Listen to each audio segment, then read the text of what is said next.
It all started with the most iconic Money in the Bank cash-in ever, March 29th, 2015. We're in the closing moments of a barn burner between Roman Reigns and Brock Lesnar, a match not many thought would have the quality that it did. With both men bloodied on the mat, it was time for Mr. Money in the Bank to seize the opportunity as outran Seth Rollins.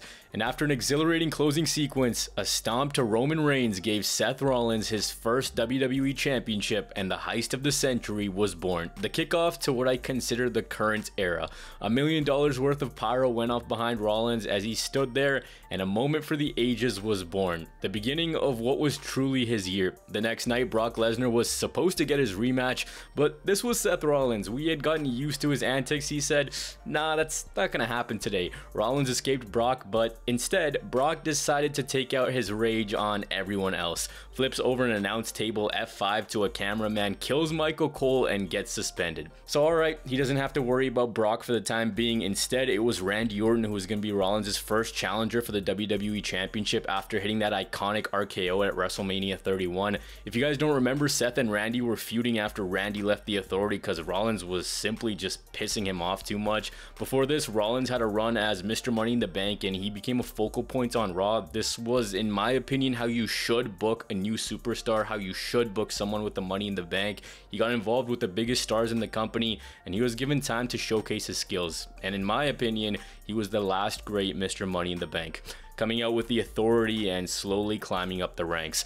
Rollins at this time also had beef with Kane, who was the director of operations on screen. Randy Orton went on to win a triple threat #1 contenders match for a shot at the WWE title at Extreme Rules. The next week, both men chose their stipulation for the match, and Rollins is like, you know what, the RKO, it's pretty lethal, so let's not do that, let's ban that. Orton chose a steel cage match so there couldn't be any interference from J&J security. There was this fun storyline WWE ran where, of course, Randy Orton couldn't use the RKO at the pay-per-view, but instead he told Seth that he was going to get him by the end of the night. So Randy was going around RKOing everyone in his path while Rollins was a paranoid little kid trying to hide from him.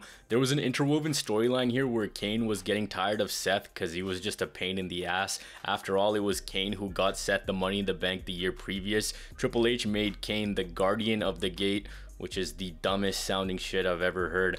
Come night's end, Randy hit Seth with the RKO. In the match at Extreme Rules, it wasn't anything too crazy. It was shenanigans littered, J&J bouncing around everywhere. Rollins kicked out of a pedigree. Kane came in chokeslamming Orton and Rollins, but Seth escaped after hitting an RKO on Orton and retaining his WWE title. Seth had to start using the pedigree because Vince thought the stomp was something too brutal for a champion to be doing on a weekly basis, saying that kids could injure themselves while doing the move, which is basically any wrestling move.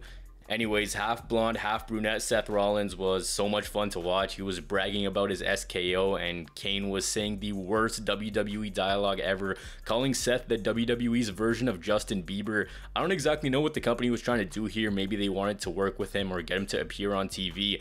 Anyways, out came Roman and out came Randy to lay their claim to the WWE Championship. The audience voted for Seth to be in a triple threat match with both Roman and Randy at Payback. The one thing I really noticed while watching this title reign back was that Rollins ate quite a few pins. He wasn't booked to be a strong champion at all, and honestly at points 8 pins from people he shouldn't have, as you'll see later in the video. When you're trying to legitimize someone as a champion, I don't think that's the best thing you should do. I get it with the chicken shit heel booking, but you should at least make them look strong. Just a few weeks before Payback, he got pinned by Randy Orton. The whole story was that Seth was a chump. The triple threat match became a fatal four-way when Kane made Rollins take on Ambrose, and here Rollins lost again. What was funny about the build to Payback was Rollins was beefing Kane, and then Reigns and Orton were fighting each other. Meanwhile, Ambrose was just kind of there. This was the most 2015 thrown together thing ever. The comical interference by Joey Mercury and Jamie Noble in Rollins' matches was actually funny because you're not supposed to take them as a threat. Everyone's bigger than him, but it went along with his booking. However, the gripe I have was the interference was so redundant. The story going into Payback was Kane's allegiance. Would he help Rollins keep the title in the Authority, or would he stand against him? First, he did stand against him because bro just stood there watching him get destroyed by 3 guys on Raw. The Fatal 4-Way was just pure chaos with J&J security interfering, Roman diving around everywhere, Rollins doing the same. It was constant action, a match that's really forgotten. I don't really ever see anybody talking about it.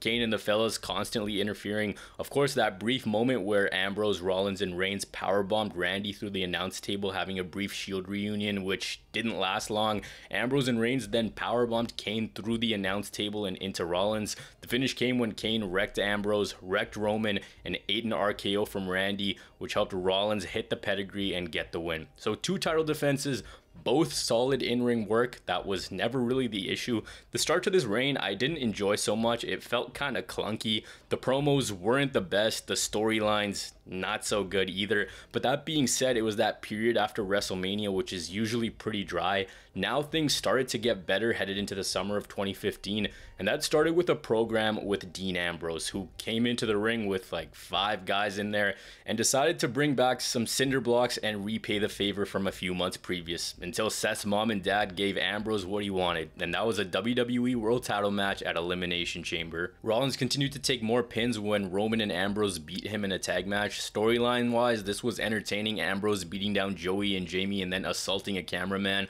So what ends up happening is Triple H got him arrested. The running storyline for the night was that Ambrose would have to sign the contract to get his Elimination Chamber match. Since he was arrested, there's no way that could happen. Well, lo and behold, at the end of the night, out of the paddy wagon comes Ambrose with a nightstick, signs the contract after a YouTube video showed Seth shoving the cameraman into Ambrose.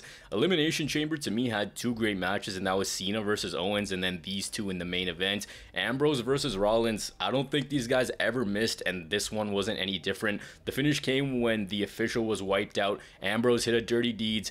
Out came a new ref to make the count. 1, 2, 3. It was over. Dean Ambrose had just won his first ever WWE Championship, and so quickly they did it. So quickly Seth's reign was over. They saw the reactions growing for Ambrose.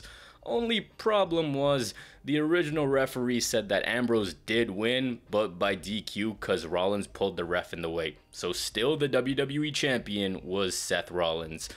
But Dean Ambrose didn't want to hand over the WWE title, so he stole it. And on Raw, Triple H was about to pop a blood vessel because he wanted Ambrose to give it back. Instead, out came Roman Reigns, who at this point, I genuinely have no clue what they were doing with the guy. He was basically helping out Ambrose at every point and directionless after his WrestleMania main event. They were still really trying with him. He told the authority that Ambrose was only coming back if he got a rematch at Money in the Bank and in a ladder match, and Seth accepted, saying that he could do it all on his own. The look on Triple H and Steph's face was priceless.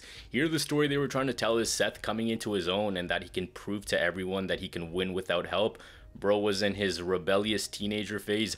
Rollins delivered this really cool promo where he used a steel chair as symbolism. It really felt like something that belonged in a proper Shield rivalry, where he talked about how the chair ended it all. There's a spotlight on him. You should check it out. It's really well done. Man just told everyone that he didn't need anyone anymore, only for Ambrose to troll him with the title. The build to Money in the Bank upon a rewatch wasn't anything too special. It was only a 2-week window, but Ambrose really shined here. In this, Rollins then burned bridges with J&J and Kane. This guy was eating pinfall losses to Joey Mercury in 2015 as the WWE Champion. Like I said, some points in his booking just baffle me. The match at Money in the Bank was brutal, filled with a ton of high spots, weapon spots, and the finish was pretty creative as well. Both guys falling off the ladder with the championship in hand, only for Rollins to barely get a grip on it and emerge with it. That showed just that he could barely retain the championship. So now Ambrose was out of the way, and of course the win went to Rollins' head. The night after Money in the Bank, he went around crapping on everyone who helped him in the authority. At the end of the night, Triple H and Steph were going to announce a brand new opponent for Seth, telling him that they want to see if their investment is paying off. And at that moment, Seth knew that he f***ed up. Back from his suspension the night after WrestleMania, and the match was made. Lesnar versus Rollins, WWE title battleground. And now realizing that he's got Lesnar on his case, Rollins was trying to make up with everyone who he was just shitting on. So Seth was begging and pleading for everyone to take him back. Rollins did end up getting everyone back, and things were looking up. I went back and I rewatched every segment this man had, and oh my god, I remember SmackDown in 2015 having this fire opening theme with black and blue. But man, this show was god awful, just unwatchable, the most thrown together WWE nonsense you'll ever see. Even Rollins was barely appearing on that show. The storylines were all mainly on Raw, and SmackDown was Raw Fallout. It was terrible. Seth, now that he had the band back together, showed his appreciation for J&J and Kane. Brand new Apple Watches for all of them, and Kane a vacation to Hawaii. Since he saw J&J arrive in a crappy rental car, Seth bought the boys a brand new Cadillac. But in between the sucking up and the chaos, Seth broke the 11th commandment. He intentionally provoked the beast, so naturally revenge was coming. J&J were just cruising around Chicago in their new Cadillac. Seth Rollins decides to call out Brock Lesnar, and of course J&J bring out their car with them and leave it right at the top of the ramp, so you already know what's gonna happen. Out comes Brock and he destroys this Cadillac into oblivion, almost launches the door into a fan, which could have easily been a lawsuit. Instead, they ended up moving the kid to the front row and even gave him some merch because he was startled. Brock was parading out the broken car to piss off Seth, and Seth here birthed the line of "burn it down," giving us the earliest glimpses of a future character he would have. At Battleground, Seth retained the title when Undertaker showed up looking for revenge from WrestleMania 30, so Brock was out of the picture. The match wasn't anything of note really. It was the David versus Goliath story, with Seth running away and trying to avoid the overpowered offense of Brock Lesnar. Brock hit a pin and had Rollins down, the gong hit, and it was over. So, alright, Ambrose done, Orton done, Brock out of the picture, Reigns technically gone too. What could be next? The night after Battleground, out came Seth Rollins cutting the classic Seth Rollins promo, forcing Lillian Garcia to make the announcement that the crowd was robbed of the night previous, and out came his next opponent, John Cena. He was the US champion at the time and really on a remarkable run at that too. To me, the match against Ambrose at Money in the Bank was his best match of this title reign, but the rivalry with Cena was the best overall program. Cena came out calling Rollins a coward, calling his title reign a fluke, that the US title actually meant something. The next week, Cena came out looking for a WWE title match against Rollins, but it instead became a US championship match. An enjoyable rewatch where Rollins legit broke Cena's nose with a knee to the face, but Cena ended up retaining. This was used in storyline where Rollins wore a shirt that said "You can't see knee." His promos at the time were really good as well. Sometimes you can tell when a competitor is feeling it, and he looked in his element being a chicken shit heel. A title for title winner take all match was made for SummerSlam. Rollins also issued an open challenge for the WWE title, mocking John Cena. This was accepted by Neville, the one with the really close near fall. He retained in that match, retained against Randy Orton on Raw, and even avoided a cash-in from Sheamus. In the short rivalry between him and Cena, the promos were intense. The build to the match was carried on who would be the first ever person to hold both the US title and the WWE title at the same time. When we got to Brooklyn for SummerSlam, let me tell you, I remember watching this live and loving it. Rollins in all white, one of his most legendary attires, but then came this shitty ass finish with Jon Stewart making an appearance. Yes, TV show host Jon Stewart, who had an on-screen beef with Seth Rollins, and this man instead screws over John Cena, and this amazing match with so much riding on it ends with one of the worst possible finishes. This match didn't need Stewart, it didn't need to end like that. I still don't know why they did that. This was honestly so dumb, especially because literally nothing happened afterwards. Stewart never got in the ring, there wasn't a program, nothing. It's a huge stain on a big championship match. He did nothing aside from eat an AA the next night. Really dumb way for someone to become a double champion and to end John Cena's US championship reign, which was killer. There were also rumors going into SummerSlam that Rollins would lose the title at Battleground and would face Triple H at SummerSlam, but that never ended up happening. Nonetheless, your new US champion, while also being the WWE champion, was Seth Rollins. But before this match, Stephanie and Triple H promised Seth a statue. So the time came to unveil said statue. Once that curtain went up, underneath was a legend, and that was Sting, telling Rollins that he was fighting for all the legends that Seth said that he was as good as. Only problem for Seth now was that at Night of Champions he had two championship matches, one against John Cena for the US title and then Sting for the WWE championship. The storyline here was Sting held Rollins' statue hostage and eventually threw it in a garbage truck. I don't know why this is the best they could come up with for Sting. Rollins in the process tapped to him in a tag match. When we got to Night of Champions, he lost the US championship back to John Cena. Right after that, he faced Sting. Rollins hit him with a buckle bomb and Sting suffered a neck injury, which would prove to be his last match in the WWE. He soldiered on and finished the match. He also stated that he has no ill will towards Rollins. Well, Bret Hart said that Rollins needed to improve his technique and become safer after injuring both Sting and Cena. After the win, Sheamus attempted a Money in the Bank cash-in on Rollins, but Kane made his return and chokeslammed both of them. A few months previous, Brock and Seth had storyline injured Kane with Rollins stomping out his ankle. So since he'd been beefing him for so long, this made sense. Rollins lost his championship rematch to John Cena and then got dragged down to hell by Kane, who had this split personality deal going on. Rollins was making complaints to HR about Kane, but it was all okay. I didn't really enjoy this. It made sense from a storytelling perspective though. Rollins and Kane, two members of the Authority, Rollins overstepping his boundaries for months, only for Kane to come back and fight him. He retained the title at Hell in a Cell, the stip being that if Kane lost, corporate Kane would be relieved of his duties. Roman Reigns then won a #1 contenders fatal 4-way match to become, well, the #1 contender, and now it all came full circle. The man Rollins pinned to win the WWE Championship at WrestleMania 31, and the same man he hit in the back with a chair over a year ago. These two were going to face off at Survivor Series for the WWE title. Only problem is it never ended up happening. Seth got injured at a live event in Dublin when he landed on the instep of his right knee while going for a powerbomb on Kane, tearing his ACL, MCL, and meniscus, causing him to miss 6 months of action. It's kind of ironic how that was the same knee that broke John Cena's nose a few months previous as well. So the WWE title was vacated, and instead a tournament was started to crown a new WWE World Heavyweight Champion, and that ended up being Roman Reigns. I do wonder what would have ended up happening. I think it made sense for Roman to beat Rollins because his title reign had kind of ran its course by this point. This had also been something that had been in the works for a long time, but Reigns spent the majority of the summer busy with the Wyatt family. It was such a shitty way to go out, and what's weird to me is, yes, he did win the WWE Championship again after, but he didn't have a proper reign with it. He lost it on the same night. His Universal Championship run started off strong, then became one of the most poorly booked world title reigns in recent memory.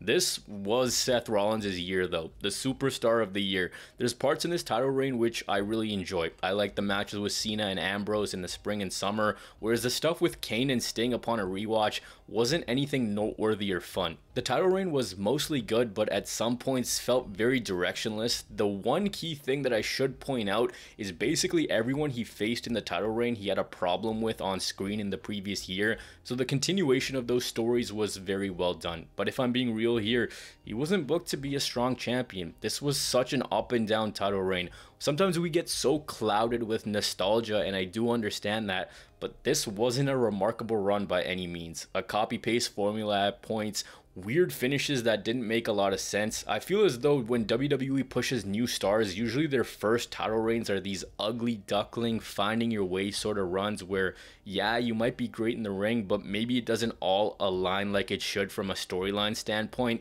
That critique being made, the thing that I did enjoy about this title reign was the variety of challengers and also them trying to be different with the stories. It wasn't just a run of challengers. Let's try something different. All right, let's ban the RKO. Let's have Seth kind of come into his own. And then by the end of the title reign, J&J weren't really interfering. The one thing he also did well was promo work with his little cackle. The wildest tidbit in this entire reign to me is when the cash-in happened, Roman's dad told him to quit the WWE, which is just wild to me. Anyways, I figured with the World Heavyweight Championship making a return and many picking Rollins as the guy who will be the first to win it, it would be fun to go back and look at his first WWE Championship run. I thought it was alright. Nothing too crazy, but it wasn't bad by any standards. It's kind of in that middle. It's got peaks and valleys, and then there's a lot of high points as well. But I hope you guys enjoyed the video. Do take very good care of yourself. Peace.